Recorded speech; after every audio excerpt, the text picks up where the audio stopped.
এই ছাতা পড়া ওই চান্দি ছিল টাকলু মেলা দিন ধরে এই বাংলাদেশে ভাবমূর্তি নষ্ট করতেছে, রাষ্ট্রদ্রোহী কথা মাতা কো, হিন্দু মুসলিমের মধ্যে দাঙ্গা হাঙ্গামা লাগাইতে চেষ্টা করতেছে।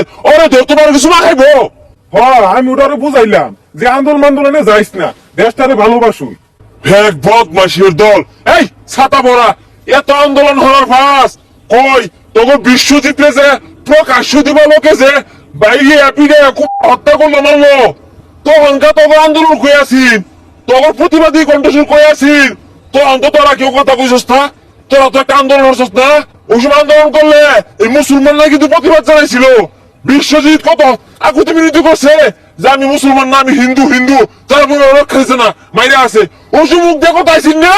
আন্দোলন করতো না কি করবো, আমার ছিলা দাদারে ধরে লেগে গেছে গা, আরো কত ধরে লেগে গেছে গা। হেই মাথা মুডা খালি তো ওটাই বুঝস, ন্যায় নীতির বুঝ বলতে নাই। হ্যাঁ ওরা অন্যায় করছে, দোতরা কি করবো, মুসলিম হোক আর হিন্দু হোক, যে অন্যায় করবো রাষ্ট্রদ্রোহী করবো আর অবশ্যই আইন প্রশাসন ধরবো। ওই যে আমার এক মুসলমান ভাই অ্যাডভোকেট সাইফুল ইসলাম আলিফ ভাইকে পূর্ব পরিকল্পনা ভাবে প্রকাশ্যে মানুষের সামনে তার হত্যা করা হয়েছে। উড়ার লাগে তো একটু মন কাঁদে না, আগে মানুষ হ, পরে ধর্মের বাণী শুনাইস। থাক জায়গা, আর যেটা কইছে শুনিস, অন্য কথা কান দিস না। আরে আঙ্গর ধর্মের বেহি নামতাছে, তা আমরা বয়ে থাকলে কি হইব, ও সাগর আঙ্গর লগে নামতাছে। এগোর মতো কিছু শয়তানের লেগে দেশে আসে 12টা বাজতাছে।